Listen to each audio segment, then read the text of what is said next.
મહિના દીથી અમે બાવાય નથી વાયરા. બીજી વ્યક્તિ તો કહે કે આ પુહેડ બાઈ છે બાપા, તો પકડો ને તો પડી જઈશ.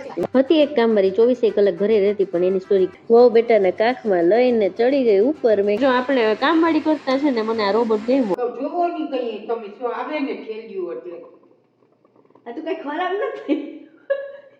મોઢું બગાડો. ક્યાંય બગાડ નથી થયો.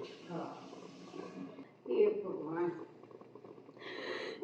7 વાગે મારા દિનની શરૂઆત થઈ અને મમ્મીએ દિયાબત્તી કરી લીધા હતા. અને ગરમી બહુ છે, તડકો બહુ છે, એટલે મહેક નાસ્તો કરવા આવી ગયા હતા. અને મમ્મી બેસી ગયા હતા સોફામાં ગરમીને કારણે. ત્યાં ઈ પાઠ કરતા હતા ને માળાને કરતા હતા બધું, ને અમે બેસી ગયા નાસ્તો કરવા. તો આજે મેં નાસ્તામાં બનાવી હતી ભાખરી, અને ગુજરાતી મામીની લોકો આવ્યા હતા તો ખાજલી લઈ આવ્યા હતા. તો જો ખાજલી આપણે પોરબંદરની પ્રખ્યાત ખાધી હતી, મજા પડી ગઈ. અથાણું મામીએ બનાવ્યું હતું તાજું તાજું, ઈ ખાધું હતું મેં. ખાજલી હાઈ ક્લાસ લઈ આવ્યા હતા મામી, એટલે મજા પડી ગઈ. આપણે ગુજરાતમાં જ છે એવું લાગ્યું. અને પાયસા વારીને વર્ગી પડી. આજ તો કામ કરવા મેં મહિના દીથી અમે બાવાય નથી વાયરા. વેપુરીની આવ્યા હતા પછી મજા ના રહી, એમાં રહી ગયું. ને મારા મામાજીની આવી પેલા કરું તો 8 વાગી ગયા હતા અને હું વર્ગી પડી બાવા વારવા. આખા ઘરમાં બાવા વાયરા કેટલી વાર લાગી મારે. પંખામાં જો કેવા બાવા ફરે છે. હવે ટાઈમ નતો મળતો, હમણાં સામતા હતા એમાં, અને પંખાનું હું ગરમીને સતત હાલે એટલે બહુ બાવા થઈ ગયા હતા. તો મેં કીધું હાલો આજ તો લાગી પડી. તબિયત હારી છે તો બધી બાજુથી માંડી હતી સાફ સફાઈ કરવા, ઉપર નીચે આખા ઘરમાં. આજ તો આખો દિવસ કામ જ કર્યું હોય સાડે તોય અધૂરું રહી ગયું. એટલે હવે હું કાલે કરીશ. કાલના વિડીયોમાં બતાવીશ શું કર્યું. જો બાબા બધી બાજુથી લીધા. આજ ઘરના નામ કંઈક ખોરું લાગ્યું મને. એમ થયું કે હા ત્યાં સરખું થઈ ગયું. કારણ કે હમણાં તો ટાઈમ રહેતો નહીં. એનો બારે તો બાલ્કની ને આપણે પાર્કિંગ એરિયામાં તો હદ વિનાના બાવા થઈ ગયા હતા ખુલ્લામાં. તો હું એટલે શ્રેતને કીધું કે આજે તું ગાર્ડનમાં લોનમાં બધે પાણી પાઈ દે દીકરા, ને હું વર્ગી પડું અહીંયા સાફ સફાઈ કરવા. એટલે આ પાર્કિંગ વાળો જે એરિયો છે ને એના પીઓપીમાં ના બારીમાં તો એટલા બાવા જામ્યા હતા. મેં કીધું આ કોક આવશે ને હવે ત્રીજી વ્યક્તિ તો કહે કે આ પુહેડ બાઈ છે બાપા. એટલે મેં કીધું હાલો હાલો સાફ સફાઈ કરી લે. એમાં હમણાં હરખું નતું ને એમાં કાંઈ થયું નતું. બાબા અમારે બહુ થઈ જાય, જંગલ જેવું થોડું થઈ ગયું સાઈડ સાઈડમાં. એટલે ના જો જીવડાવે બારીના ખૂણામાં આવી રીતે ભમરાએ ભોણ કરી નાખ્યું હતું. એ ભોણ બધું કાઢ્યું. આ બારણાની કિનારી આપણે હોય ને 12 હાથ મેઇન ડોરનો એની ઉપર હતું, ઈ કાઢ્યું. એવી રીતે કેટલી જગ્યાએથી એટલે સાફ સફાઈ કરી બધી બાજુ સરખાઈનો સાફ કરી નાખ્યું બધેથી. અને પલંગ ઉપર ચડીને કરવું હતું મારે પંખો સાફ. તો મમ્મીને કહું પકડો ને તો પડી જઈશ. મમ્મી હરખેથી પકડી નાખ્યો અસલ કસીને, અને હું માંડી પંખો લુવા. પંખો લૂછી લીધો, વર્ગી ગઈ. એસી લુવા બધા રૂમના એસી બધા રૂમના પંખા ને બધું આજ તો લૂછી નાખ્યું, બધું સાફ ચકાચક કરી નાખ્યું. મેં કીધું ક્યાંક વળી આ ધૂળને કારણે વળી પાછું વધારે ઓલું ના થાય. પણ મનમાં પછી વિચાર આવ્યો, મેં કીધું ના કરવું તો પડશે, જયારે હાલે એમ નથી. એટલે માંડી ઝાપડ પણ ટોટલ કામ કરી નાખ્યું. તો મેન તો હવે ફર્નિચર લૂછવાનું ને એવું છે તો એ કાલે કરીશ બધું. આજે એક દિનમાં તો કેટલું થાય, કેવડું મોટું ઘર મારે. અને આ સાચું કોઈને બધાને કહી દઉં કે આવડું ઘર કોઈ દી કોઈને બનાવાય જ નહીં. છે ને આપણે 2 રૂમની જરૂર હોય તો 2 જ રૂમ કરાય, ત્રીજો રૂમ ન કરાય. મહેમાન આવે ત્યારે એડજસ્ટ કરી લેવાય, પણ કાંઈ માથાકૂટ ન કરાય. મોટું ઘર કરીને કઈ ભાણિયારા નથી.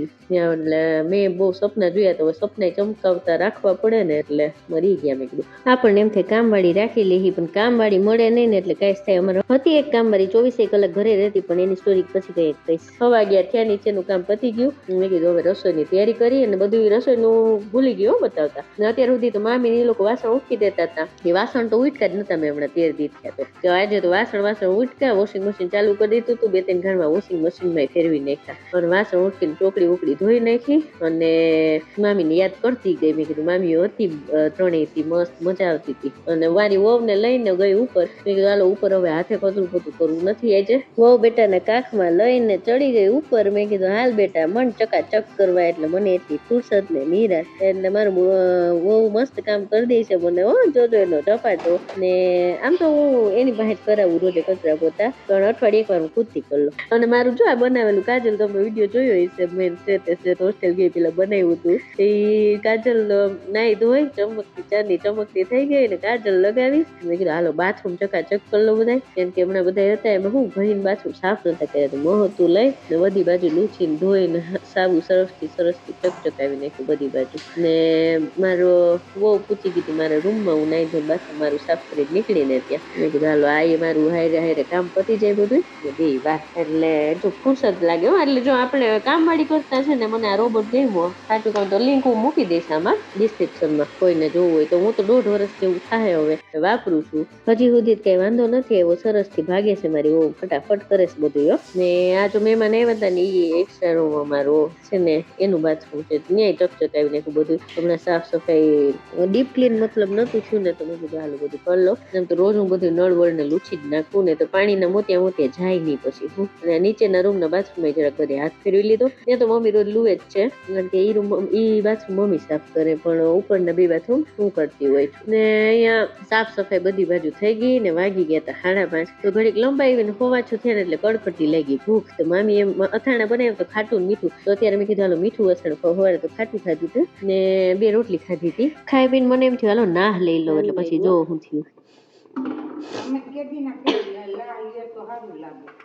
લાડ તો લીધો હતો તઈએ પણ હવે આમાં આ પનીર તમે જોવો નહીં, મેં ક્યાં તો મૂકી દીધું, આ પાણી થઈ ગયું.